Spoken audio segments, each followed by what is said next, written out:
반장들 반가워요. 요즘 독감 환자들이 되게 많아요. 실제로 수치로도 굉장히 늘었답니다. 12월 19일 정치부회 시작합니다. 최 반장, 최근에 최 반장이 많이 다뤘지만요. 왜 그게 떨어져요? 민간인 사찰 등의 의혹을 제기한 김태우 전 특감반원 있잖아요. 네. 청와대 특감반원. 청와대가 오늘 직접 고발했네요. 네, 청와대가 오늘 임종석 비서실장 명의로 검찰에 고발을 했고요. 네. 또 검찰은 오후에 곧바로 이 사건을 형사 일부에 배당을 하고 본격적인 네. 수사에 착수를 했습니다. 네, 좋습니다. 그 얘기는 이제 자세히 좀 해보고요. 신 반장, 전에 이제 고 반장이 많이 다뤘었는데 내일 카카오 카풀 논란 관련해서 택시업계가 대규모 집회를 한다고 예고를 했었잖아요. 네. 예정대로 진행이 되는 거예요? 네, 진행하고요. 적폐 1호 청산 대상인 국회를 심판하겠다라면서 한 10만 명 가까이 모이는 그래요? 네, 대규모 집회를 그럼 국회 준비하고 포위한다는 그걸 진행하는 거예요? 네, 국회 포위에서 집회를 진행하고 이후에는 의사당대로 행진도 한다고 합니다. 이거 심한 충돌 같은 게 빚어지지 않을까 모르겠습니다. 우리 들어가서 얘기 좀 이어갑시다. 갑시다.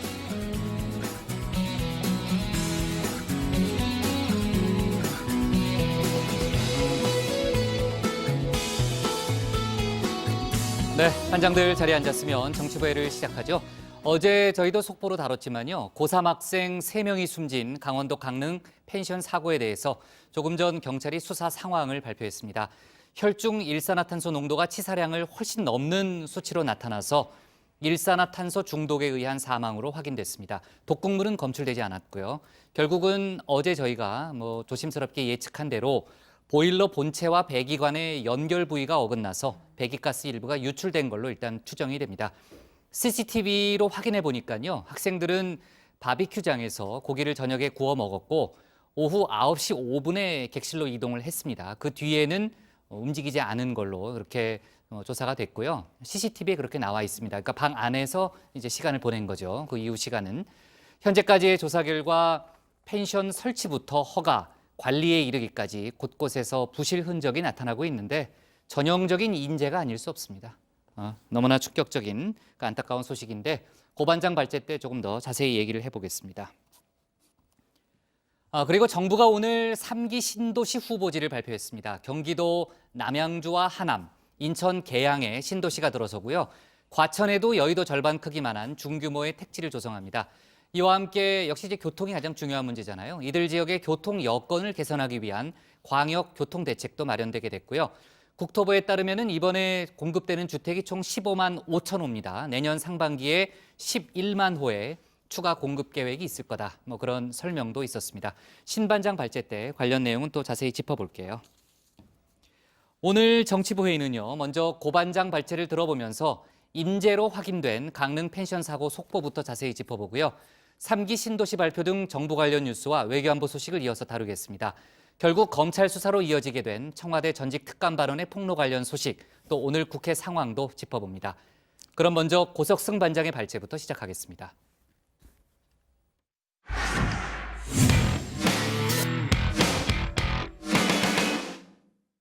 네, 조금 전에 언급한 대로 정말 있어서는 안 될 참사가 또 발생했습니다. 대학 입학을 앞둔 고등학교 3학년 학생 10명의 우정 여행이 비극이 돼버렸습니다. 강릉 펜션 참사로 학생 3명이 숨지고 7명이 현재 병원에서 치료를 받고 있죠. 조금 전에 경찰이 발표한 대로 사고 원인은 이산화탄소 중독인 것으로 잠정 확인이 됐습니다. 오늘 고 반장 발제에서는 강릉 펜션 참사 관련 속보를 자세하게 짚어보겠습니다. 사고 발생 일시는 12월 18일 13시 12분에 발생을 했고요. 최초에 들어간 우리 구조대원과 구급대원은 현장에서 학생 10명이 쓰러져 있는 상황을 발견하고 최초의 응급처치 분류를 해서 중증도에 따른 살 수 있는 환자들을 최초로 응급처치를 한 후에 이송을 하였습니다. 학생들은 파악한 결과 현재 대성고등학교 3학년생으로 파악을 하고 있습니다. 그리고 인명피해는 10명인데 자, 언제까지 이런 사고 반복돼야 하는 걸까요? 어제 강릉 한 펜션에서 발생한 참사로 학생 3명이 숨지고 7명이 병원에서 치료를 받고 있습니다. 좀 더 자세한 조사가 필요한 상황입니다만 경찰은 일산화탄소 중독에 의한 사고로 파악하고 있습니다. 혈중 일산화탄소 농도가 치사량을 훨씬 넘는 수치 수치로서 일산화탄소 중독에 의한 사망으로 확인되었고, 자, 보일러 가동 시 나오는 일산화탄소가 건물 밖으로 빠져나가도록 하는 연통이 보일러와 분리된 것을 경찰이 확인했습니다. 실제로 보일러가 가동될 때 실내 일산화탄소 농도가 올라가는 것도 확인한 것으로 전해집니다. 자, 그러니까 이 분리된 연통 틈에서 나온 일산화탄소가 펜션 안으로 들어오면서 참사가 발생했을 가능성이 크다는 겁니다. 보다 정확한 원인은 정밀 검사 후에 나올 것으로 보입니다. 보일러실에는 연소가스를 내보내는 배기관이 있는데 본체와 배기관 연결 부위가 어긋나 있어서 배기가스 일부가 유출될 수 있는 상태였습니다. 오늘 14시부터 국과수 등과 2차 합동 감식을 실시하고 있으며 그 원인에 대해서는 종합적으로 수사를 진행하고 있습니다.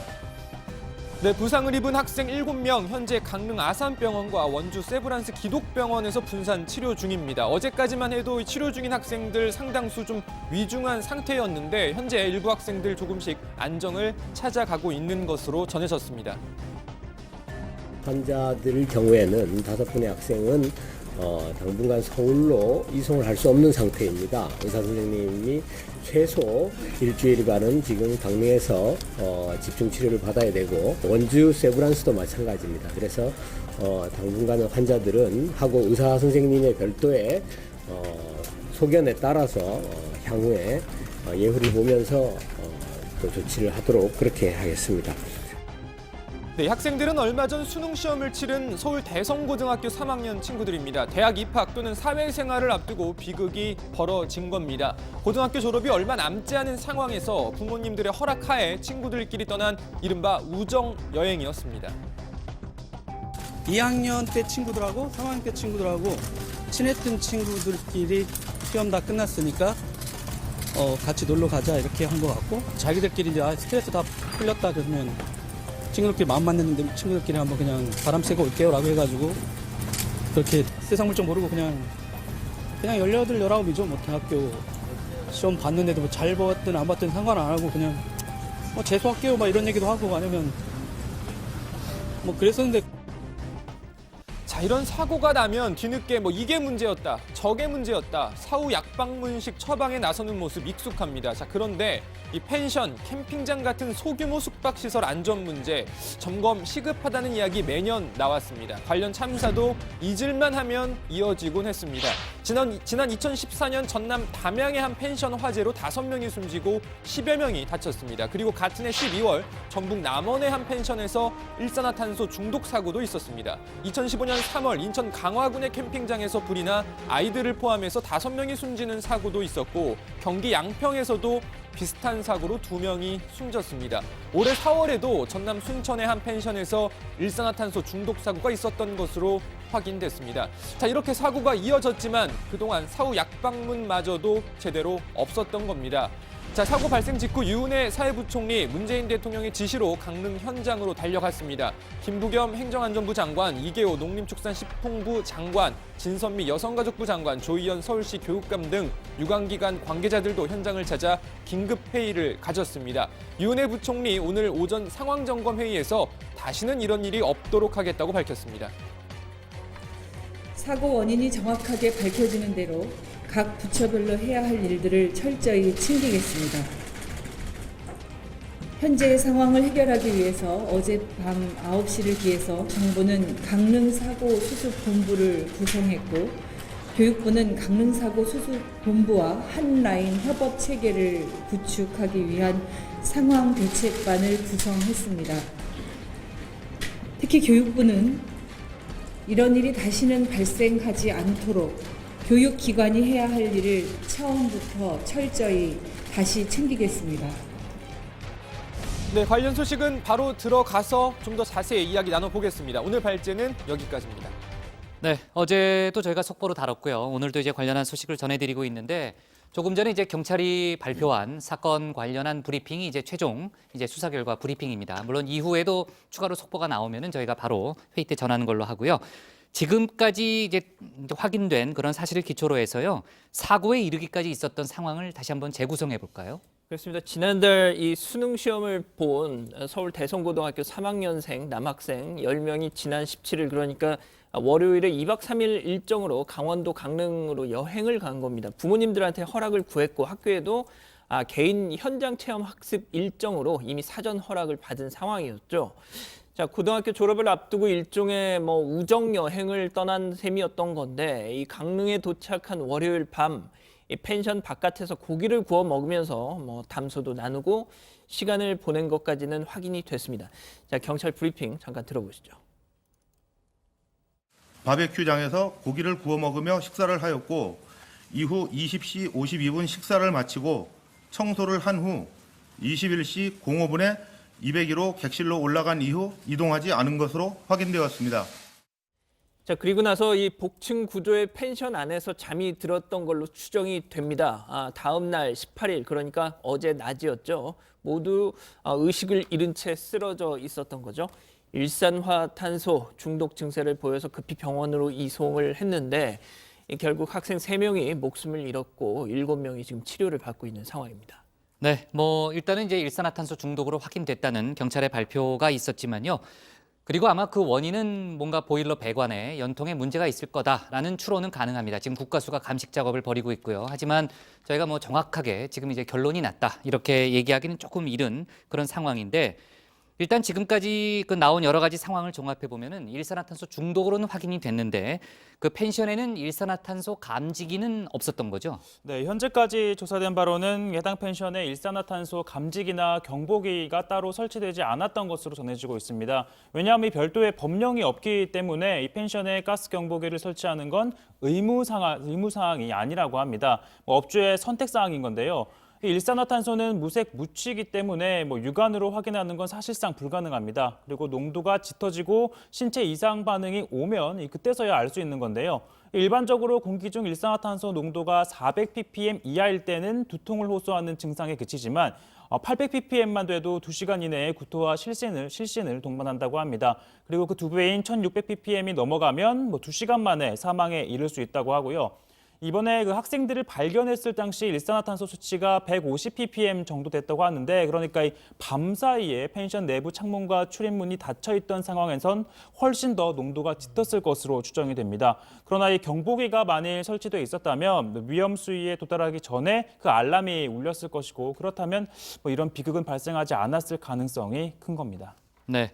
그 얘기를 들어보니까 이제 보도를 보니까 2, 3학년 때 절친들이었다 이런 보도가 있던데 지금 대성고등학교는 당연히 지금 충격, 침통스러운 분위기잖아요. 오늘부터 당분간 휴교를 하기로 했다면서요? 네, 학생들의 모교죠. 서울 대성고등학교 사고를 애도하는 의미에서 오늘부터 사흘간 임시 휴교를 하기로 결정했습니다. 교직원의 상당수가 사고 수습 등을 위해서 강릉 현장에 가 있는 상황이고 또 휴교 기간이 끝나더라도 당분간은 정상적인 수업이 좀 이루어지기는 어려울 가능성이 커 보입니다. 이 교육부는 사고 수습과는 별도로 또 대성고 재학생들과 교사들의 심리적 불안 등을 해소하기 위해서 소아정신과 전문의 등 심리 지원팀을 구성해서 심리 상담 지원에도 나설 예정입니다. 일부 언론의 취재 방식 등을 놓고서요. 비판의 목소리도 있다면서요? 그렇습니다. 일부 언론의 일부 취재진들이 이번 참사를 취재하는 과정에서 너무 과도하게 지인들이나 가족들에게 상황을 캐묻는 통에 2차 피해를 입고 있다는 취지의 비판이 여기저기서 나오고 있습니다. 페이스북 등 SNS를 통해서 대성고 재학생들에게 막무가내로 피해 학생들과의 관계 여부 등을 묻는 그런 사례도 있다. 이런 이야기도 나오고 있고요. 관련해서 청와대 국민청원 게시판에도 대성고 학생이 올린 것으로 추정되는 학생들을 상대로 취재를 그만해달라 이런 글도 올라왔습니다. 사고 수습대책본부도 오늘 과도한 취재를 자제해달라고 밝혔는데요. 직접 한번 들어보시죠. 김부겸 행정안부 장관님이 특별히 우리 언론인분들께 부탁의 말씀을 있었습니다.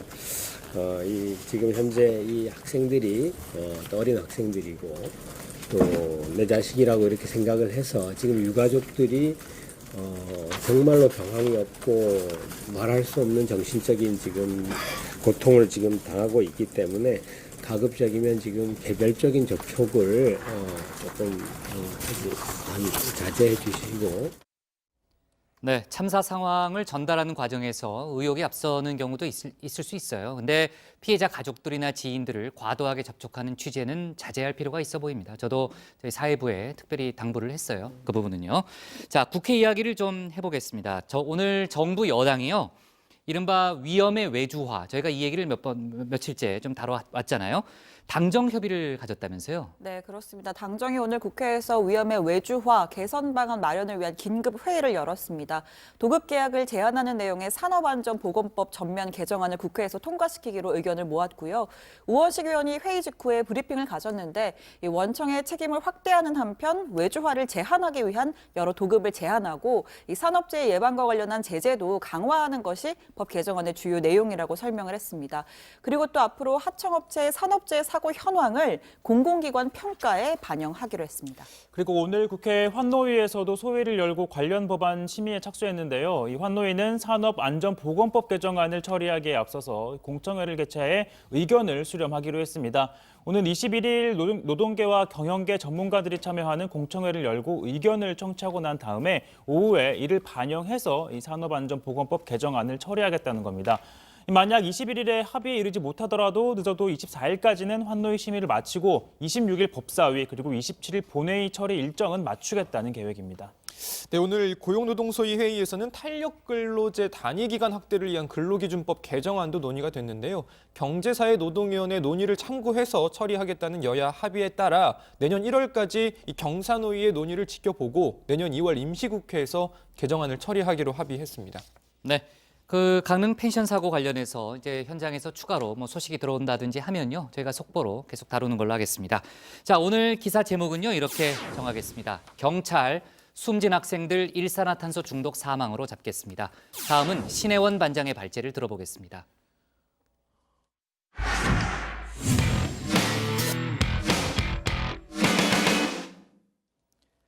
수도권 3기 신도시가 인천, 계양, 과천, 남양주, 왕숙, 하남, 교산 이렇게 4곳에 들어섭니다. 정부가 서울 집값을 잡기 위해서 15년 만에 꺼내든 신도시 카드죠.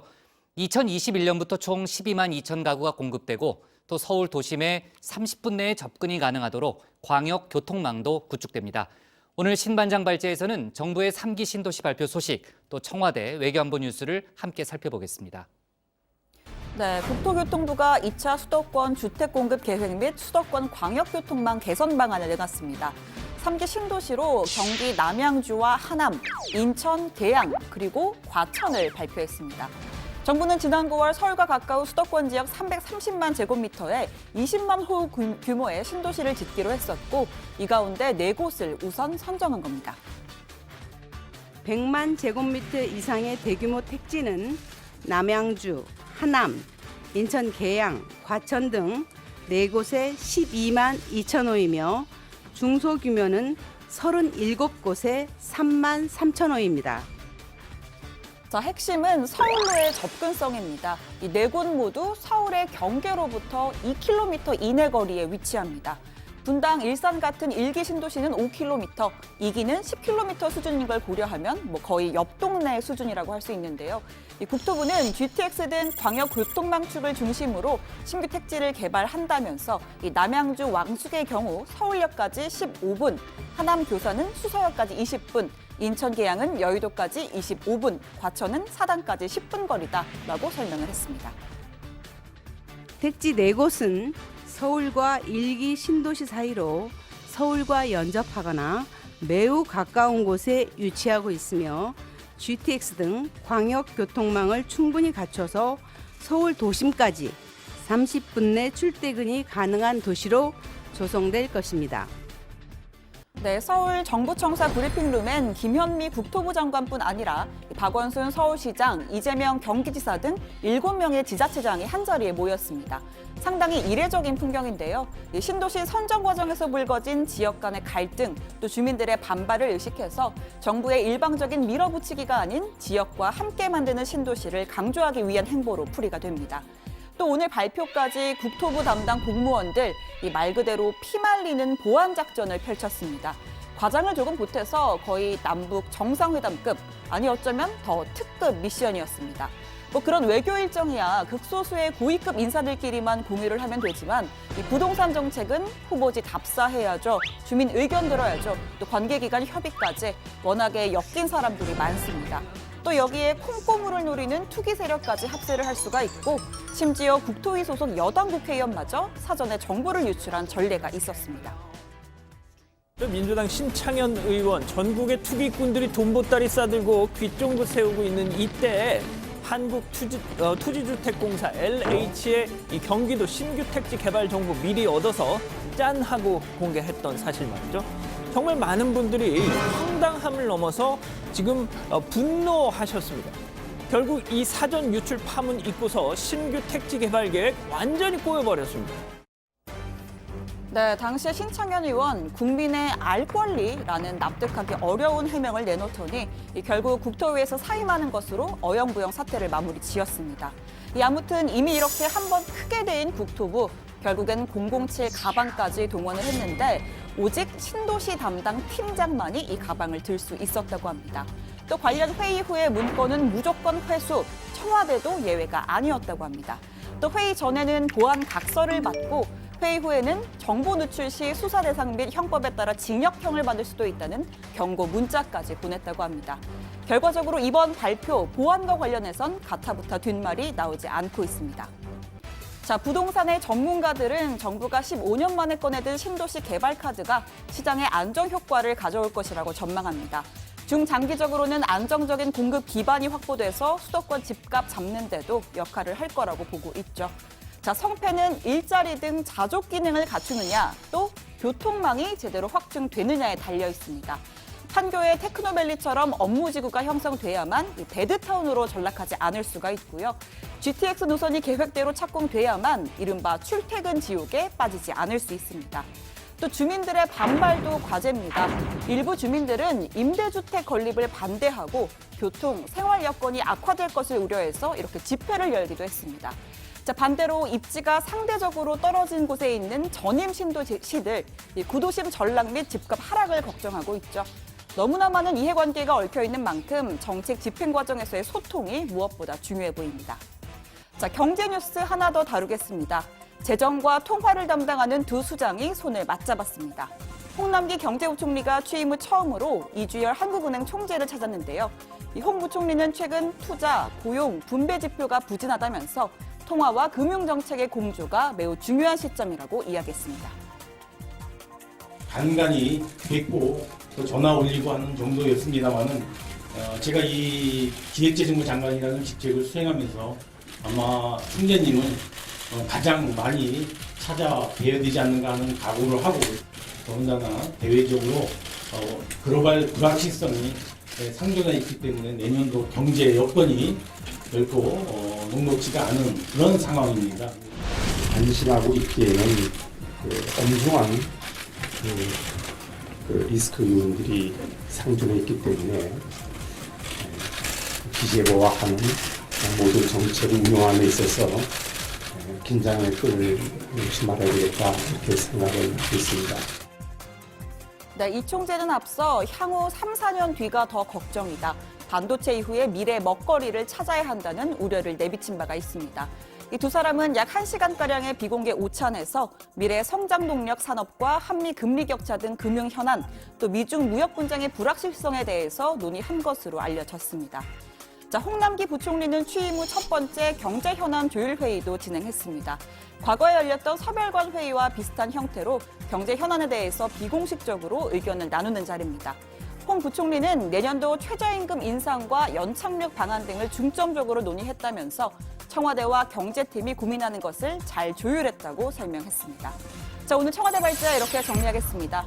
3기 신도시 확정, 남양주, 하남, 인천, 계양, 과천입니다.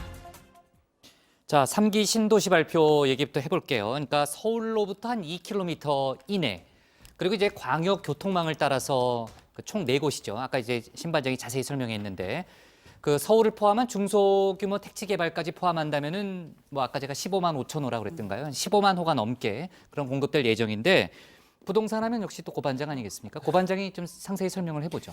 네, 경기도 남양주와 하남, 과천, 그리고 인천 계양 이렇게 이제 4곳이 3기 신도시로 확정이 됐습니다. 남양주 왕숙에는 6만 6천 호, 하남 교산에 3만 2천 호, 인천 계양에 1만 7천 호, 그리고 이 경기 과천시 과천동에 7천 호가 공급이 되는데요. 모두 서울로부터 한 2km 정도 이내에 있고 광역 급행철도인 GTX 노선을 따라 서울 도심까지 30분 이내에 이동할 수 있다는 게 국토부 설명입니다. 또 신도시 외에도 서울 32곳을 포함해서 소규모 택지도 공급이 되는데요. 지역별로는 서울 19,000호, 경기 11만 9천호, 인천 17,000호 등입니다. 네, 아까 저희가 자꾸 교통하는 게 신도시 성패의 열쇠가 실제로 교통에 달려 있어요. 그렇죠. 출퇴근해야 되니까요. 이제 교통망 확충 굉장히 중요한 문제고 이미 형성된 그런 신도시 중에서도 이제 출퇴근 전쟁, 보통 전쟁이라고 하잖아요. 전쟁을 겪는 곳들이 많은데 교통 대책만 뽑아서 자세히 살펴보면 어떻습니까, 신부님? 네, 일단 오늘 발표해서 이 택지 공급과 함께 이 광역 교통망 개선책도 함께 내놨는데 국토부는 먼저 이 GTX A 노선부터 C 노선까지 조기 착공에 들어갈 것이라고 설명을 했습니다. 현재 운정에서 동탄을 잇는 GTX A 노선은 민간투자심의위원회를 통과했고요. 양주에서 수원을 잇는 GTX C 노선은 예비타당성 조사를 통과했습니다. 인천과 서울을 잇는 B 노선만 아직까지 이 예비타당성 조사를 통과하지 못했는데 이 또 대중교통의 사각지대를 해소하기 위해서 하남, 강일, 남양주권 등 이 수요가 있는 지역에 M버스도 추가로 공급을 하고요. 의뢰 트램 공사와 7호선 북부 연장도 함께 추진이 된다고 합니다. M버스. 네. 자, 서울과의 접근성 상당히 중요한 요소죠. 하지만 자족 도시로서의 또 기능을 해야지 그러니까 흔히 말하는 배드타운으로서의 또 전락을 막을 수 있잖아요. 이 부분에 대한 언급도 있었습니까, 양반장? 신도시 할 때 가장 중요한 게 그 부분이 있지 않습니까? 이제 맞아요. 낮이 되면 네. 텅텅 비고 밤에는 퇴근하고 돌아오면 그러니까요. 또, 예. 예. 그래서 아무튼 뭐 김현미 국토부 교통부 장관 역시 이 신도시 4곳의 특징 중에 하나로 일자리를 만드는 도시다 이런 언급을 했는데 직접 한번 들어보시죠. 기존보다 도시 지원 시설 용지를 2배 이상 확보하여 자족 기능을 위한 벤처기업 시설과 소프트웨어 지능 시설, 도시형 공장 등을 유치하고 시세보다 훨씬 저렴한 임대료로 스타트업을 육성할 수 있도록 했습니다. 자, 2기 신도시 성공 사례로 꼽히는 판교 같은 경우는 뭐 1, 2, 3 테크노밸리가 자리를 확실히 잡아서 이 수도권 신도시 중에 유일하게 직주 근접형 자족 도시가 됐다. 뭐 이런 평가를 받고 있지 않습니까? 자, 인천 계양 같은 경우는 가용 용지의 절반 정도, 그러니까 한 90만 제곱미터의 이 정보통신, 디지털 콘텐트, 뭐 이런 첨단 산업단지를 조성한다는 계획입니다. 자, 판교 테크노밸리의 1.4배 규모라고 하죠. 또 저렴한 토지 공급, 뭐 세제 혜택 이런 걸 줘서 기업을 좀 유치를 해서 일단 계획대로는 10만 개 일자리 공급하겠다. 뭐 이런 겁니다. 네, 그런데 또 여기서 드는 의문은 이 같은 자족 도시 계획과 이 광역 교통망이 서로 상충되는 것 아니냐라는 의문이 가능한데요. 그러니까 서울로 30분 이내 출퇴근이 가능해지면 결과적으로는 배드타운 성격의 도시가 될 수밖에 없는 것 아니냐라는 의문인데요. 최반장 의문이에요? 아니면 뭐 누구나 일반적으로 예, 그런 예. 생각을 할 수 있을 것 같고요. 네. 김현미 장관 이렇게 답을 했습니다. 자족 도시라고 해서 모든 시민들의 일자리가 제공되는 건 아니다. 교통망을 확충하면 서울에서 신도시로의 인구 분산 효과가 있을 것으로 본다라고 설명했습니다. 네, 자, 그 서울도요 소규모 택지 32곳을 조성하기로 했습니다. 근데 또 하나의 예민한 이슈였죠. 그린벨트 해제. 그린벨트를 해제해서 택지를 만들겠다는 그 방안은 빠진 거죠, 고반장? 그렇습니다. LH가 제안한 택지 8곳까지 포함을 하면 서울에선 총 32곳, 18,720호가 건설이 되는데요. 도심 내 규제를 완화하고 도심 내 유유부지를 활용하는 방안입니다. 상업지역 내 주거 용도 비율을 80%에서 90%까지 높이고 주거용 공간 용적률도 400%에서 600%까지로 높이기로 했습니다. 단 이 그린벨트 개발은 자제한다는 입장을 유지했는데요. 박원순 서울시장은 논란이 있었지만 잘 지켰다면서 앞으로도 같은 입장을 유지하겠다라고 말했습니다. 네, 박 시장이 오늘 브리핑 후에 한 언론사 기자와 인터뷰를 했는데 서울 집값이 충분히 안정됐다라는 취지의 발언도 한 것으로 알려져 있습니다. 뭐 물론 이 최근에 서울 집값이 하락 신호를 보이고는 많이 있지만, 떨어졌죠. 네, 뭐 또 일반 실수요자가 체감하기에는 뭐 여전히 뭐 손에 닿지 않는 수준이다. 뭐 이런 그런 지적도 지적도 함께 있어요. 나오고 네. 있죠. 네, 박원순 시장 주택 공급 대책은 부동산을 안정시키는 아주 많은 방법 중에 하나일 뿐이라면서 오늘 나온 대책이 그 일환이고 다른 다양한 대책과 연계를 해서 주거 안정 효과를 낼 것이다라고 설명을 했습니다. 네, 신도시 얘기는 여기서 정리를 해보고요. 홍남기 경제부총리가 오늘 이주열 한국은행 총재도 만나고 또 청와대 참모진들이 함께하는 경제현안 조율회의도 참석했습니다. 두 가지 일정을 소화했는데 제가 두 번째로 얘기했던 경제현안 조율회의 여기다가 이제 한국은행 총재까지 더하면은 흔히 말하는 옛날에 이제 서별관 회의 참석 멤버가 되잖아요. 지금은 뭐 확실히 달라졌죠, 여러 가지 상황이. 그렇습니다. 일단 뭐 홍남기 부총리 취임 이후에 첫 번째 경제 현안 조율 회의가 열렸는데 홍 부총리 회의 끝나고 나서 기자들 만나서 뭐 이런 얘기했습니다. 경제 현안, 정책 방향에 대해서 이 경제팀과 청와대 팀이 비공식적으로 조율을 하고 있고 오늘 그래서 많은 내용들이 정리가 됐다고 생각한다 얘기를 한 거죠. 특히 내년도 최저임금 인상 이 연착륙 방안 또 이 결정 구조 개편 구상 이걸 또 중점적으로 논의했다는 얘기도 했습니다. 앞으로도 이 특정 요일이나 주기를 정해서 정기적으로 회의를 해나갈 예정이다 이런 얘기도 했더라고요. 자, 그리고 이주열 한국은행 총재와 이 별도로 만난 자리에서는 재정, 통화정책 공조 방안을 중점적으로 논의를 했습니다. 두 사람은 최근 경제 상황에 대해 투자와 고용이 부진하고 대외 불확실성이 높아 내년도 전망이 녹록지 않다는 데 인식을 같이 했는데요. 홍 부총리, 내년 470조 원의 재정을 확보해 확장 정책을 펼 예정이지만 재정 역할만으로는 부족하다. 통화와 금융 정책이 조화롭게 이루어져야 한다라고 강조했습니다. 네, 자 이건 좀 다른 얘기인데요. 어제 신 반장이 발제해서 트럼프 대통령을 풍자한 어젠가 그저께인가 미국 코미디 프로그램 얘기를 했잖아요. 그런데 오늘 또 외신 기사를 보니까요. 이번에는 트럼프 대통령의 이름을 딴 양서류가 등장했다. 그런 뉴스를 봤는데 이것 풍자입니까? 아니면 가짜 뉴스입니까? 가짜 뉴스는 아닙니다. 진짜로 트럼프 대통령의 이름을 땄다는 건데요. 영국 가디언지에 따르면 중미 파나마에서 새로 발견된 생물의 학명이 데르모피스 도널드 트럼피로 결정이 됐고 이게 학술지 발표를 통해 공식화됐다고 합니다.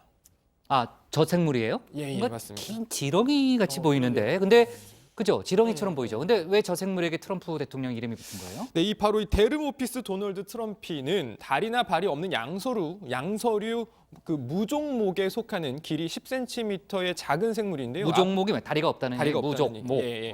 앞을 보지 못하고 머리를 또 땅에 파묻고 사는 것이 특징이라고 합니다. 한 친환경 건설자재 생산 기업의 사장이 이 경매에서 25,000달러를 내고 학명 결정권을 얻었는데 앞을 보지 못하는 특징이 지구 온난화에 대한 트럼프 대통령의 태도와 닮았다면서 이 이름을 제안했다고 합니다.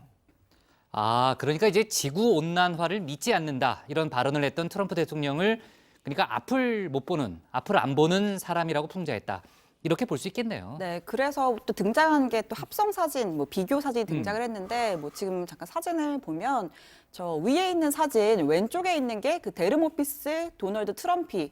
고요. 거기 얼굴 부분에 트럼프 대통령 특유의 헤어스타일을 저렇게 합성을 한 거. 정말 닮았네요. 아 근데 저 합성이에요, 진짜예요, 저거는? 네, 저거는 합성입니다. 저거 합성이에요? 합성이고요. 네, 트럼프 대통령의 그 헤어스타일이 일종의 트럼프 패러디 같은 대통령을 거구나. 풍자하는 요소 중 하나라는 점에서 이런 사진이 나온 건데.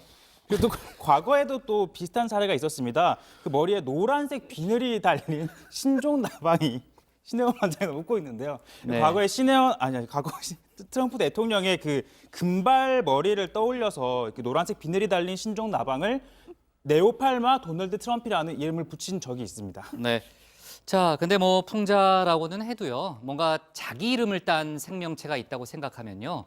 글쎄요, 뭐 기분이 그렇게 나쁘지만은 또 않을 거다라는 생각도 드는데 하여간 뭐 나중에 제가 이제 반장들 이름에 좀 걸맞는 하나 발견해가지고요. 반장들 이름 하나씩 제가 붙여주겠습니다. 그래서 저는 꼭 나중에 제가 뭐 동물, 곤충, 식물 이런 거 다 좋아하잖아요. 그래서 좋아하면 꼭 뭘 좋아해요? 새로운 생명체를 하나 네. 발견을 하면 꼭 네. 국장 이름을 붙여서 뭐 예를 들면 뭐 흰수염 이상보거 뭐 이런 거 하나 붙여드리겠습니다. 흰수염? 네. 제가 왜 흰수염이에요? 네, 좋습니다. 아무튼 자 오늘 청와대 발제는요 신도시로 갈게요.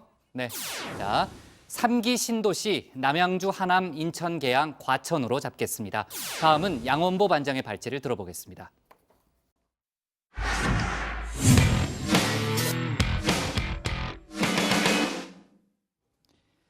자유한국당으로 복당한 이학재 의원의 국회 정보위원장직 사퇴 거부 문제가 계속해서 논란이 되고 있습니다. 당사자인 바른미래당은 말할 것도 없고 어떻게 보면 제3자라고 할 수 있는 민주당, 민주평화당, 정의당까지 모두 위원장직 사퇴, 그러니까 정보위원장직 사퇴를 요구하고 나선 거죠. 결국 공은 한국당 나경원 원내대표에게 넘어갔다 이런 얘기가 나오는데 과연 어떤 해법을 찾을까요? 오늘 양 반장 발제에서는 관련 소식과 다른 정치권 뉴스를 함께 정리해 보겠습니다. 네, 그렇습니다. 이 장사에는 상도의가 있듯이 정치에는 이 정치도의라는 게 있죠. 그거 뭐 딱히 법으로 정해진 건 아니더라도 인간적으로 응당해야 할 도리인 겁니다. 자, 이학재 의원의 이 국회 정보위원장직 사퇴 거부를 놓고 바로 이 정치 도의를 저버렸다라는 지적이 계속해서 나옵니다. 자, 정보위원장이 될 수 있었던 거는 인간 이학재여서가 아니라 바른미래당 이학재여서 가능했던 건데 이제는 자유한국당 이학재가 됐으니 인간적으로다가 당연히 토해내야 되는 거 아니야? 라는 겁니다. 자, 바른미래당에선 이미 그런 이 의원을 이 작물압이다 이렇게 비판을 했던 거 어제 전해드렸고요. 민주당도 한마디 했습니다. 이렇게 말이죠. 자유한국당으로 옮기는 것은 개인의 자유이지만 정보위원장 자리를 복당 선물로 챙겨가겠다고 하는 것은 국회의원으로서 도리가 아닙니다. 자, 그럼에도 불구하고 이학재 의원이 버티는 이유가 있습니다. 전례가 없다는 겁니다. 자, 옛날에 다른 사람들도 탈당하면서 위원장직 다 갖고 갔는데 왜 나만 갖고 그래 뭐 이런 거죠. 자, 그런데 정말 안타깝게도 전례가 있었습니다. 이렇게 말이죠. 2015년 진영 의원은 당시 안행위원장 자리를 내놨습니다. 또 1998년 당시 김종호 정보위원장도 새누리당에서 자민련으로 옮기면서 정보위원장을 내놓은 바가 있습니다. 그런데 참 이게 생각해보면 좀 구차하지 않느냐라는 거죠. 탈당 또 복당으로 이 정치 철새니 뭐니 이런 소리 듣는 것도 이학재 의원 뽑아준 지역 구민들한테는 참 창피한 일인데 이제는 뭐 작물압이다라는 소리까지 추가됐을 말이죠. 자, 이 의원의 현명한 결단을 기다려봅니다. 자, 다음 소식 가보죠. 예, 이거 홍준표 전 대표 이 TV 홍카콜라 여기저기서 비난 조롱 쏟아지고 있습니다. 먼저 민주당입니다. 이것은 헌법이 보장하는 표현의 자유가 아니라 벌써 사회학의 수준입니다. 자, 솔직히 이런 얘기를 민주당에선 하지만 민주당 진짜 속내는 홍준표 파이팅이라는 게 정설이죠. 예. 자, 바른미래당은 과연 어떨까요? 코카콜라 이미지만 훼손하는 홍준표. 병원 치료가 시급해 보입니다.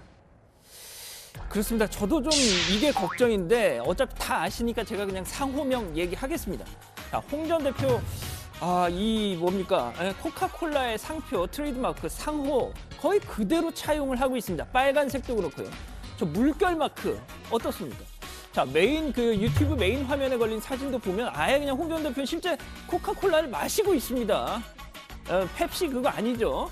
자, 근데 이 한국 코카콜라 측에서 분명히 이거 어떤 식으로든 문제 제기할 거라는 얘기도 들리던데 홍 전 대표 본인이 법조인이니까 잘 알아서 하겠죠.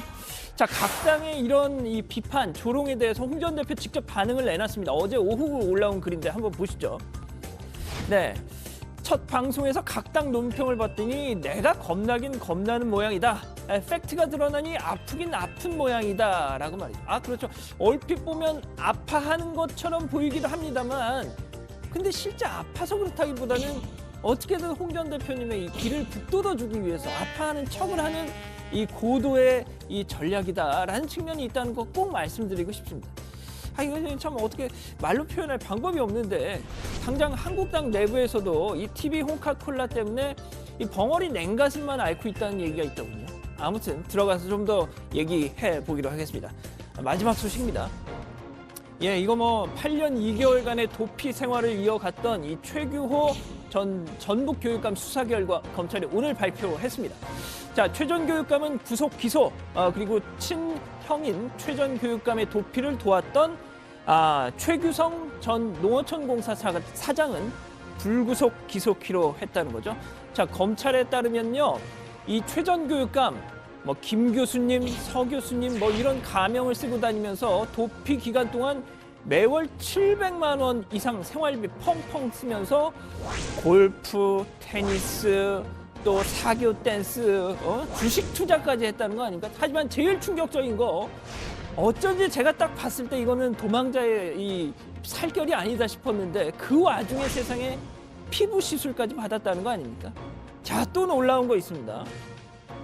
이 동생 최규성 전 사장이죠. 어쩌다 그렇게 형제간의 우애는 또 유별났는지 민주당 현역 국회의원 시절부터 농어촌 공사 하던 최근까지 이 잠수타고 있는 친형 수시로 만나면서 용돈도 주고 비서시켜서 대포폰도 쥐어주고 또 차명 계좌도 주고 아주 그냥 끔찍하게 챙겼다는 거죠. 자, 최규호 전 교육감 유독 동생 얘기만 나오면 술술 진술하다가도 그대로 멈춰라 묵비권 행사했다던데 왜 그랬는지 이제서야 이해가 갑니다. 정말 요즘 세상에 형제들끼리 이렇게 이러기 쉽지 않은데 말이죠. 자, 물론 이 재판을 통해서 유무죄는 가려야겠지만 한 가지 아쉬운 게 있습니다. 자, 상황이 이 지경까지 됐으면 그런 최규성 사장 공천에서 금배지 달아주고 심지어 농어촌 공사 사장까지 시켜준 그 누군가는 아이고 이런 사람인지 몰랐습니다. 검증을 제대로 못해서 죄송합니다. 사과 한마디는 해야 되는 거 아닙니까? 참 씁쓸하네요. 오늘 준비한 소식은 여기까지입니다. 네, 원래 이제 당초 이학재 의원이 탈당 또 자유한국당에 복당할 때까지만 해도요. 본인도 이제 그런 얘기를 했고 보수통합에 뭐 이제 기치를 내건다 뭐 이런 얘기를 했고 바른미래당발 야권 재편이 있을 거다 이런 예측도 있었잖아요. 그러니까 정치권에 관심이 많았는데 너무 이제 소란이 컸어요. 특히 이제 국회 정보위원장직 문제, 뭐 2부 자리 얘기도 나오고요. 여러 가지 이제 그 문제가 부각이 되면서 오히려 한국당을 제외한 다른 정당을 다 뭉치게 하는 그런 결과가 된 거 아니에요? 네, 그렇습니다. 이 바른미래당 김관영 원내대표는요. 벼룩의 간을 빼먹어라 이렇게 말을 할 정도였습니다. 또 오늘 아침 회의에서 지난 7월 후반기 원구성 합의문을 들고 와서 정보위원장은 바른미래당 목이라는 점을 한국당에 다시 환기시키기도 했습니다. 뿐만 아니죠. 민주당과 민주평화당도 일제히 이학재 의원이 국회 정보위원장직을 반납해야 한다고 촉구했습니다. 당적을 옮기는 것은 뭐 정치인의 선택일 수 있지만 정보위원장 자리를 들고 가는 것은 여야 합의 정신이나 정치 도의에 반한다는 거죠. 김관영 원내대표 같은 경우에는요. 이 문제의 여하에 따라서 한국당과의 공조에 영향을 줄 수 있다 이런 발언도 했는데 아까도 얘기했지만은 결국은 나경원 원내대표의 선택에 또 달려 있다고 봐야 되나요? 네, 그런 것 같습니다. 이 김관영 원내대표에 따르면 이 나경원 원내대표에게 이 문제를 강하게 따졌고 나 원내대표도 이학재 의원과 상의를 해보겠다라고 했다고 합니다. 최 반장이 보기에는 이학재 의원이 순순히 양보할까요? 사실 뭐 아시다시피 검찰의 꽃을 검사장이라고 하잖아요. 그리고 경찰의 꽃을 또 총경이라고 하고 다정호의 꽃은 저 이렇게 다들 얘기하시잖아요. 네. 넘어갑시다 그냥. 네. 그러면 국회의 꽃은 무엇이냐 바로 상임위원장입니다. 보통 이 3선 이상 중진 의원들이 돌아가면서 상임위원장을 2년 정도씩 하는데 뭐 명예도 있고 뭐 권한도 있고 이런저런 혜택 정말 뭐 상당합니다. 뭐 어떤 반대급부가 주어지지 않는 한 이학재 의원이 뭐 순순히 이걸 내려놓을 가능성이 없어 보인다는 게 중평인데요. 그런데 오늘 이 나경원 원내대표가 의원총회에서 관련 입장을 밝혔다고 합니다. 20대 국회에 들어와서 당적을 변경하면서 상임위원장직을 내려놓은 적은 한 번도 없다. 이 상임위원장직은 국회에서 선출한 국회직이다. 그러니까 이학재 의원과 상의하겠다고는 했지만 사실상 양보하지 않겠다라는 뜻으로 풀이됩니다. 네, 방금 최 반장도 언급을 했지만 보통 상임위원장 임기가 2년입니다. 그런데 이학재 의원이 지금 이걸 내려놓으면 딱 6개월밖에 못하는 거고 또 한 번 내려놓으면 다시 상임위원장을 할 수 있는 것도 아닙니다. 뭐 다음 순번 의원들이 뭐 번호표를 들고 뭐 대기를 하고 있기 때문인데 그래서 당 안팎에서는 이 의원이 탈당 및 복당에 따른 이런저런 정치적인 리스크를 안고 있는 상황에서 이 정보위원장이라는 실리까지 놓치면 안 된다라는 생각이 강한 게 아니겠느냐라고 보고 그렇군요. 있더라고요. 진 반장 얘기를 들으니까 이해가 되네요. 아까 이제 최 반장이 비유를 잘못 들어가지고 좀 헷갈렸어요. 순간적으로 이해가 안 되는데 이해가 안 됐어요. 아까 확실히 비유 확 와닿네. 명료하게. 네. 정치부의 꽃은 그러니까 여기입니다. 비유를 정확하게 들어야 돼요. 정치부의 꽃은 여기라고요. 네, 좋습니다. 자, 홍준표 전 대표 얘기를 좀 해볼게요. 오늘 아침에 아주 묘한 기사가 나왔습니다. 그러니까 한국당에서 홍 전 대표를 제명할지도 모른다 이런 취지의 기사였죠? 네, 맞습니다. 이 홍 전 대표가 전당대회에 출마할 시에 지방선거 참패 또 과거 막말에 대한 책임을 물어서 윤리위의 회부에 제명을 한다는 거였습니다. 한국당이 곧바로 그런 얘기는 한 번도 논의된 적이 없다라고 부인을 하면서 일단은 오보로 정리가 됐습니다. 근데 양 반장 어제 홍카콜라 첫 방송이 나가자마자 또 이런 뉴스가 떴잖아요. 그렇습니다. 이게 참 타이밍이 좀 절묘하죠. 그러니까요. 예, 그래서 홍 전 대표 본인은 각 당의 비판과 조롱에 대해서 아까 뭐 제가 설명을 드렸다시피 내가 겁이 나긴 나는 모양이구나라고는 이렇게 평가를 했지만 각 당의 진짜 속내는 그렇지 않다는 거죠. 더 해주길 바라고 있다는 얘기가 많습니다. 반면 한국당은 정반대입니다. 간만에 지금 이 지지율 상승세 국면에 접어들었는데 홍 전 대표의 유튜브 방송 이 리스크가 또 발목을 잡을 잡는 거 아니냐 이런 고민을 하고 있다는 겁니다. 자, 아까 뭐 신반장 얘기처럼 제명 보도가 일단 뭐 해프닝으로 일단락이 되긴 했지만 이 당 안팎에선 홍 전 대표 측에 보내는 경고 아니냐 이런 해석이 나오더라고요. 자중해달라는 거라는 거죠. 그러니까요. 어제 이제 홍카콜라가 첫 선을 보이고 나서요. 막말이다. 또 사실에 기반하지 않은 가짜 뉴스다. 이런 그 비판적인 지적이 많이 나오더라고요. 그렇습니다. 고 노회찬 전 의원 이야기를 하는 대목이었는데요. 최근 사회적 약자의 인권을 위해 노력한 공으로 최근 이 국민훈장 무궁화장을 받았지 않습니까? 그걸 놓고 특이하게도 이 정권은 자기 편이라고 생각하는 사람은 자살하면 훈장까지 준다, 또 재단까지 만든다라고 말을 했습니다. 참고로 노회찬 재단은요, 정부가 아닌 정의당과 공개 모집한 시민추진위원회가 설립을 준비 중인 겁니다. 문재인 정부와는 관계가 없는 거죠. 국장, 그리고 아까 그 바른미래당에서 이 홍카콜라를 얘기하면서 코카콜라의 이미지만 훼손한다라는 네. 얘기를 하면서 아까 양 반장도 얘기했었는데 저도 그 생각이 좀 들어서 이 코카콜라 내부 쪽에 물어봤더니 언제 물어봤어요? 지금요? 방송 들어오기 전에 제가 물어봤는데 이 홍카콜라 뉴스를 방송을 모니터링을 하고 있다고 합니다. 하고 있대요. 네, 뭐 직접적으로 당장 그러니까 대응은 하지는 않겠지만 이제 추락할 수 있으니까 그럼 손해배상 소송 같은 걸 걸 수 있는 거잖아요. 뭐 당장은 아니겠지만 뭐 그 뭐 수위가 높아지거나 뭐 브랜드 훼손에 뭐 많은 손해를 끼친다면 그럴 가능성도 충분히 있지 않을까 싶습니다. 최 반장이 취재는 많이 하네요. 예, 일은 가끔 하더라고요. 일은 열심히 하는데 비유 같은 걸 잘못 들어요. 그게 문제입니다. 알았습니다. 자, 이명박 전 대통령 얘기를 오랜만에 좀 해볼게요. 국장 방금 보셨어요? 뭐요?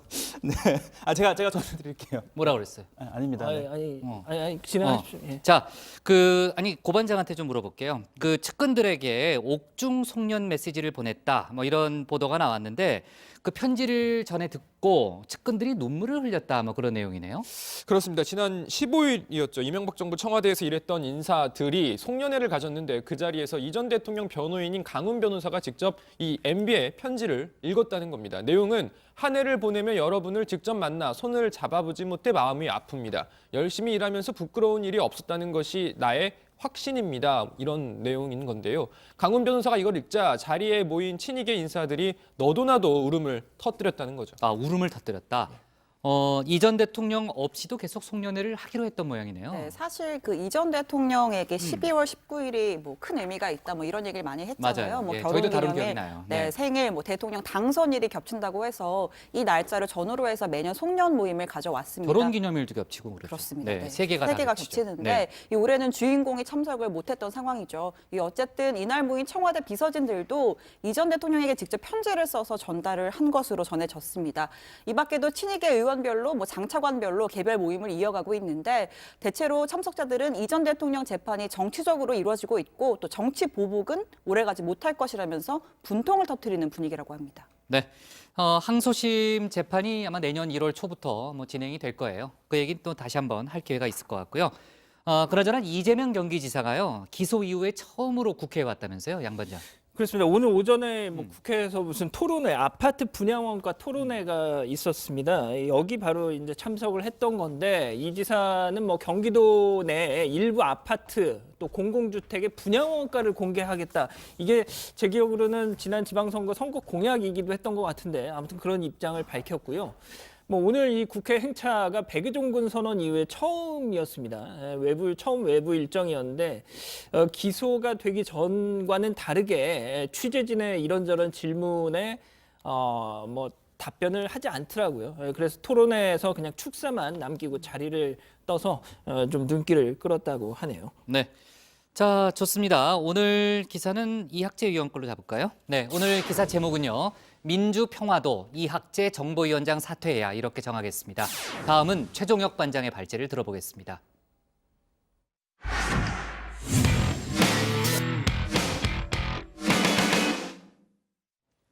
청와대 특감반 근무 당시 감찰하거나 수집했던 정보를 언론을 통해서 공개하고 있는 전 특감 반원을 청와대가 오늘 검찰에 고발했습니다. 공무상 취득한 자료와 허위 사실을 배포하는 등 위법한 행위를 지속하고 있다는 이유죠. 반면 야권에서는 직권남용 혐의가 있다면서 청와대 민정수석을 고발할 뜻을 내비치면서 결국 이번 논란은 검찰로 넘어가게 됐습니다. 오늘 최 반장 발제에서는 이 같은 특감반 사태를 짚어보고 이어서 국회 선거제 개혁 논의 진행 상황도 함께 다뤄보겠습니다. 네, 먼저 전직 특감반원 사태부터 짚어보겠습니다. 검찰은 김태호 수사관에 대한 감찰을 수사로 전환했습니다. 골프 접대 의혹과 관련해 골프장 7, 8곳을 압수수색했는데요. 보니까 출입 기록과 결제 내역을 보면 누가 비용을 냈는지 또 함께 친 사람은 누군지 알 수 있을 겁니다. 자, 그리고 김 수사관과 함께 골프를 친 KT 상무의 휴대전화도 압수해 분석을 하고 있습니다. 자, 이렇게 골프 접대 수사와 별개로 청와대도 오늘 임종석 비서실장 명의로 김 수사관을 공무상 비밀 누설 혐의로 검찰에 고발했습니다. 특감반 재직 당시 얻은 자료를 배포하고 또 허위 사실을 언론에 유포하는 등 위법한 행위를 계속하고 있다는 내용인데요. 자, 반면 이 사건을 조직적으로 이뤄진 민간인 불법 사찰이라고 한 자유한국당은 진상조사단을 꾸렸습니다. 자, 단장인 김도읍 의원, 민정수석실의 직권 남용 행위가 있다고 보고 이 정리되는 대로 고발할 계획이라고 밝혔습니다. 자, 이와 더불어 야당은 국정조사와 특검 카드까지 만지작거리고 있습니다. 청와대가 이 진실을 제대로 밝히지 않는다면 저희는 앞으로 향후 당에서 국정조사까지도 검토할 수밖에 없다, 이런 말씀을 드리면서 검찰 수사가 부진할 경우 이 부분은 특검 도입이 불가피할 수도 있다는 점을 밝혀둡니다. 자, 김 수사관의 폭로는 오늘도 멈추지 않았습니다. 자, 이번엔 삼선 의원 출신인 이강래 한국도로공사 사장 관련 의혹인데요. 자, 이 사장이 고속도로 휴게소에 입점한 카페의 커피 기계와 원두 등에 대한 공급권을 같은 당 출신 우재창 전 의원 업체에 몰아줬다라는 내용입니다. 김 수사관은 이러한 의혹을 담은 보고서를 지난 10월 중순에 보고를 했지만 청와대가 제대로 조사하지 않았다라고 주장을 했는데요. 자, 이에 대한 청와대 김의겸 대변인의 설명입니다. 김 수사관이 업무에서 배제된 건 11월 2일로 이 첩보 보고는 10월 30일 또는 11월 1일에 제출됐다고 합니다. 즉 작성자가 직무에서 배제되면서 특감 반장에게도 보고되지 않았다는 게 청와대의 설명인데요. 특히 김 대변인은 오늘 보도는 이 2달여 전인 10월 14일 이 인터넷 매체에 실린 기사와 동일하다라면서 이 내용을 김 수사관이 첩보라며 제출한 것으로 추정이 된다라고 했습니다. 그러면서 그만큼 가치가 있는 내용인지는 알아서 판단해달라라고 했습니다. 자, 이 의혹에 대해서는 도로공사가 직접 반박을 했습니다. 최고급 커피를 고객들에게 제공하기 위한 조치였지 이 특혜는 없었다고 했습니다. 특히 업체 선정은 휴게소 운영업체가 결정한 것으로 도로공사는 개입하지 않았다라고 설명했습니다.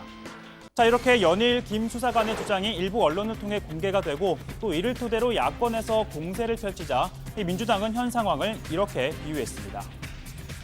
과장된 첩보, 허위 첩보를 대량으로 유통시키는데 언론이 이를 철저한 검증 없이 받아쓰고 있다는 그런 의문을 국민들이 갖고 있습니다.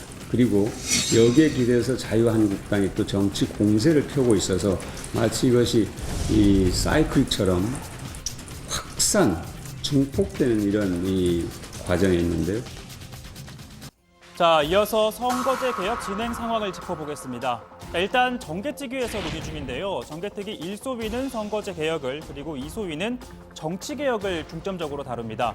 자, 어제 1소위는 의원 정수, 그리고 지역구와 비례대표 비율, 그리고 지역구 비례대표 선출 방식 등 앞으로 다루게 될 중점, 쟁점 7개 합의를 했습니다. 그리고 오늘 2소위는 선거 비용, 또 선거 운동, 그리고 중요한 이 선거 연령 18세 하향 조정 등을 논의를 하게 됩니다.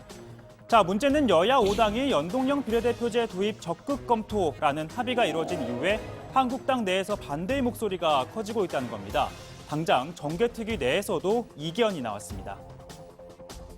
우리는 권력구조 개편이 되고 선행돼야 연동형 비례대표에 대해서 우리가 논의할 수가 있다라는, 저는 그런 생각을 지금까지 갖고 있었습니다.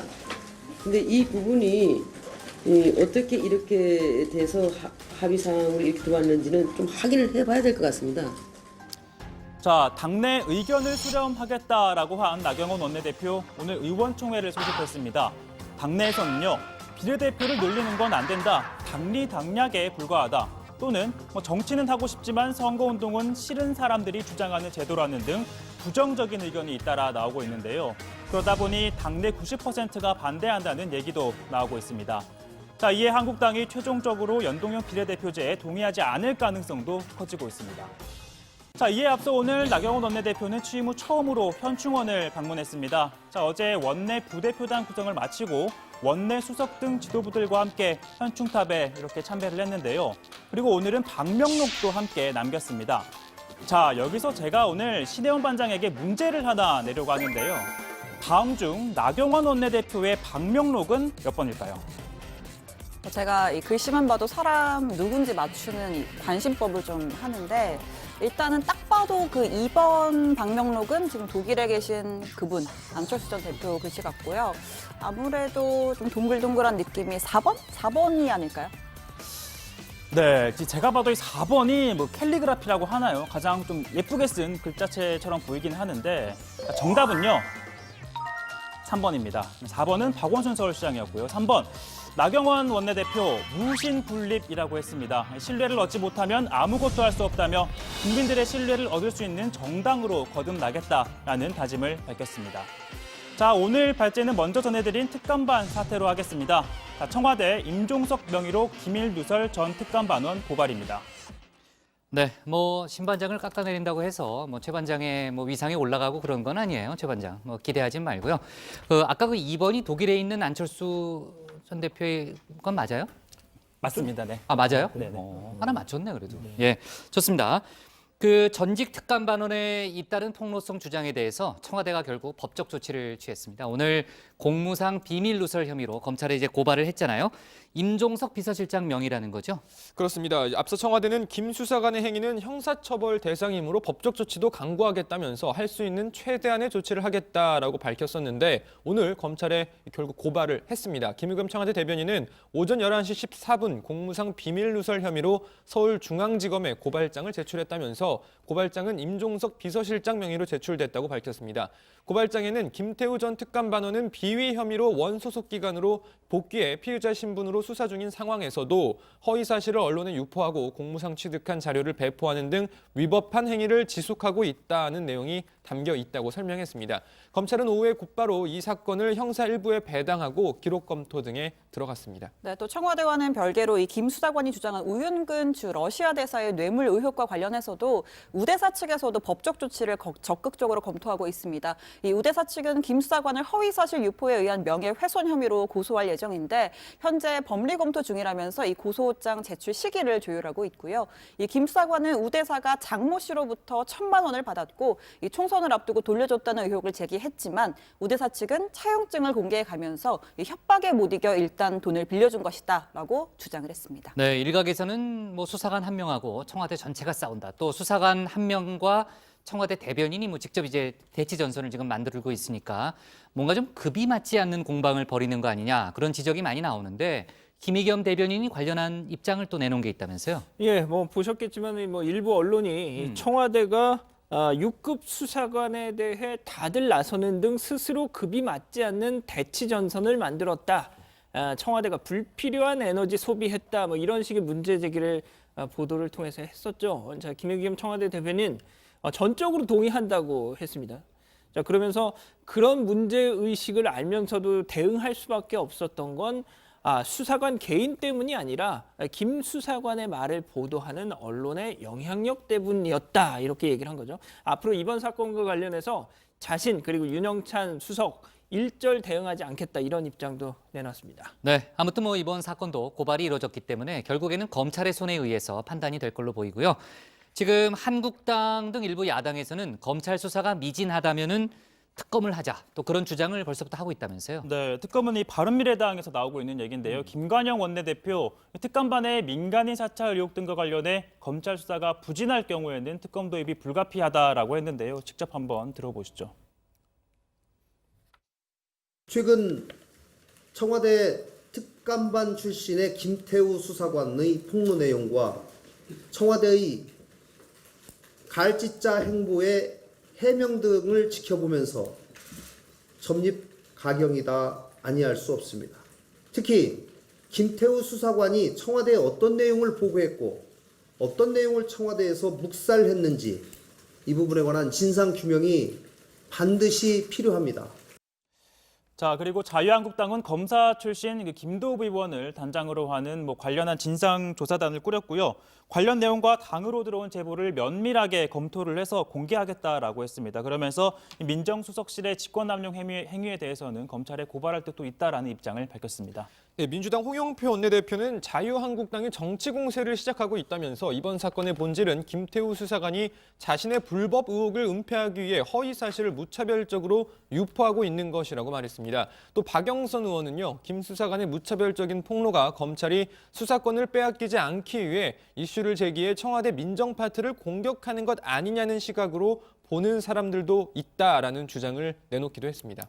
네, 선거제 개혁 관련한 국회 논의 사항을 짚어볼게요. 여야 5당이 선거제 개혁에 합의했잖아요. 그래서 단식도 중단이 됐고. 근데 한국당이 연동형 비례대표제에 대해서 어떻게 보면은 부정적인 그런 입장을 이후에 내비치면서 난항을 겪고 있습니다. 지금 다른 야당들이 강하게 반발하고 있는 상황이죠. 네, 일단 민주당과 한국당 그리고 소수 3당이 합의안을 두고 서로 다른 해석을 내놓고 있고 또 한국당의 나경원 원내대표가 내각제 개헌 문제까지 거론을 하면서 연동형 비례대표제 논의는 현재 한 발자국도 나가지 못하고 있는 상황입니다. 특히 한국당 내에서는 연동형 비례대표제를 반대하는 목소리가 커지고 있는데 당내에서는 비례대표 등 국회의 추천권을 확대하는 의원 정수 확대는 안 된다. 연동형 비례대표제는 당리당략적 차원이다라는 반대 목소리가 커지고 있습니다. 지금 그렇다 보니까 이 여야 합의에 따라서 이 단식 농성을 풀었던 바른미래당 손학규 대표, 이 선거제 개혁이 난항을 겪는 이 상황을 보고서 내가 내 거취를 고민하고 있다, 이런 얘기를 했는데요. 그 얘기 잠깐 들어보시죠. 경제특위에서 이상기류가 발생하는 것 같아서 단식을 중단한 제 마음이 편치가 않습니다. 과연 제가 단식을 중단하는 것이 잘한 일인가 하는 회의가 들 때도 있습니다. 민주주의를 위해서 일생을 살아왔다고 자부하는 저로서는 연동형 비례대표제로 선거제도를 개혁하는 것이 저의 마지막 헌신이라고 다짐을 하고 있습니다. 민주평화당 정동영 대표도 여야 5당의 선거제 개혁 합의 이후에 딴소리가 나오고 있다면서 기득권 포기가 그만큼 쉽지 않다는 반증이라고 지적을 했습니다. 그러면서 한국당을 향해선 제1당이 될지 모른다는 허망한 꿈을 갖고 있는 것 같지만 냉정한 현실을 직시할 필요가 있다, 이렇게 지적했고요. 또 민주당을 향해서도 선거제 개혁에 열쇠를 쥔 세력은 민주당이라면서 이 개혁 정신을 헌신짝처럼 저버리고 개혁 법안에 어떤 무게도 실지 않는 여당의 모습은 기득권 그 자체다, 이렇게 비판을 했습니다. 네, 그리고 오늘 과거사 진상조사단 일부 위원들이요, 조사 과정에 외압이 있었다, 이런 기자회견을 했다고요? 네, 이 검찰 과거사 진상조사단 가운데 민간조사단원인 김영희 변호사 등 6명이 오늘 기자회견을 열었는데요. 조사 대상 사건과 관련한 검사들 중 일부가 조사 활동에 외압을 행사하고 있다라면서 단원 일부가 심각하게 느끼고 있다라고 주장을 했는데요. 직접 한번 들어보시죠. 특히 일부 사건의 경우에는 조사단을 상대로 민형사 조치를 운운한 것에 대해서 압박을 느끼고 조사 및 보고서 작성을 중단하겠다는 일까지 최근에 벌어졌습니다. 일부 고위급 검사도 포함되어 있는 것으로 알려진 이러한 일련의 사태에 대해서 검찰총장은 엄정한 조치를 취하여 우리 조사단의 조사의 독립성과 공정성이 훼손되지 않도록 할 것을 촉구합니다. 네, 조금 전에 검찰총장의 엄정한 조치를 촉구를 했는데 과거 수사 담당자가 항의 또는 법적 조치 의사를 밝히는 그런 경우가 많았다. 이런 얘기도 들리고요. 하여간 관련한 속보 저희가 또 나중에 다룰 기회가 있을 겁니다. 자, 오늘 기사 제목은요. 청와대 전 특감반원 기밀누설 혐의 고발로 제목을 잡겠습니다.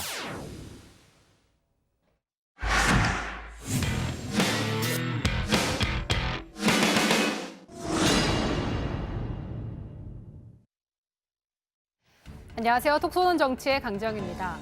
이러다 죽을 수도 있겠다는 생각이 들 정도로 맞았다. 지난 17일 조재범 전 코치 폭행 사건 항소심 2차 공판에서 심석희 쇼트트랙 국가대표 선수가 한 말입니다. 이 때문에 뇌진탕이 생겨 경기 중에 의식을 잃었다는 폭로도 있었습니다. 이 증언의 파장 계속 커지고 있습니다. 실제로 심석희 선수는 지난 평창 올림픽 때 여자 1500m 예선에서 별다른 이유 없이 혼자 넘어졌습니다. 곧 추격을 시도했지만 이미 반 바퀴 이상 차이가 나 결국 예선 탈락했죠. 심 선수는 외상 후 스트레스 장애, 우울증 등으로 약물 치료를 받고 있다고 밝혔습니다. 심지어 초등학교 때부터 아이스하키 채로 맞았다고 합니다. 6살 때부터 시작을 해서 중학교, 고등학교 올라가면서 폭행은 점점 더 심해졌다는 것인데 우 선수뿐만 아니고 다른 선수 역시 그만큼 또 폭행을 받았는데 심 선수는 그것들이 다 지금 묻혀져 가고 있다는. 이에 대해서 조 전 코치는 심 선수의 상처가 깊어 참담하다. 모두 내 책임이다. 하지만 개인적인 감정으로 때린 적은 없다. 조금 더 성장하길 바란 나의 잘못된 판단이라고 반박했습니다. 어떻게 폭력이 성장의 도구가 될 수 있을까요? 쇼트트랙 선수에 대한 폭행은 이번이 처음이 아닙니다. 어제 뉴스룸에서 인터뷰한 2006년 토리노 동계올림픽 쇼트트랙 금메달리스트 변천사 씨는 2004년 선수촌을 이탈한 선수 중 한 명입니다. 당시 선수들이 쓴 자술서에는 스케이트 날집으로 엄청 때렸다. 살아있는 게 신기할 정도로 맞았다는 내용이 담겨 있습니다. 변 씨는 인터뷰에서 실제로 그보다 더 했다고 증언했습니다. 정말 무려 14년이나 지났음에도 불구하고 이런 게 아직도 정말 계속되고 있다는 게 너무 놀라웠고, 일단 어떠한 도구로도 굉장히 많은 폭행을 당했었고, 도구가 아니더라도 손이라든지 이런 발로 찬다든지 머리를 잡고 저희를 이제 세게 집어 던진다든지, 네, 뭐 그랬었죠.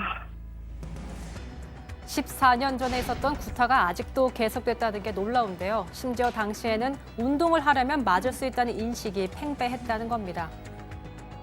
일단 2004년 그때 당시에는 시대적 상황이라든지 그런 게 뭐 운동선수는 맞으면서 할 수도 있지라는 그런 인식들이 좀 더 강했어요. 코치 선생님들이 이거를 밖에 말하면 가만두지 않겠다.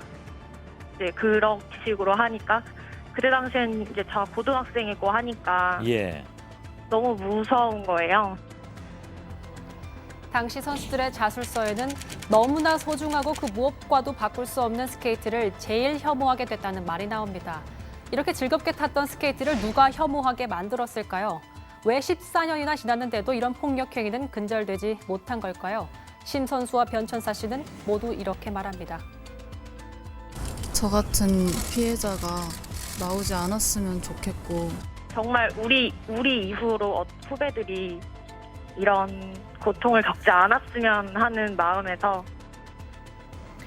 초등학교 시절에 잠시 교내 수영부 대표팀에 몸담았던 저도 폭력을 휘두르던 코치를 보고 관뒀던 기억이 있습니다. 그런 기억은 더 오래 남더군요.